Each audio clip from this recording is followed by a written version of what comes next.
I-replace po natin yung print head po nito. L3110.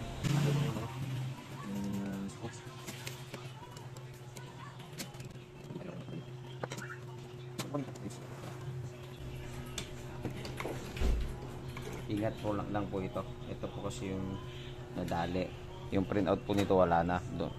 Sirang-sira na. Ayan. Po yung print head ng Epson L3110.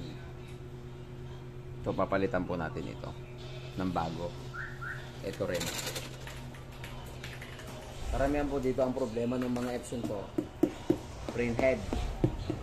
Kaya kung may magpapagawa po, mura lang. 500 lang po ang service fee na.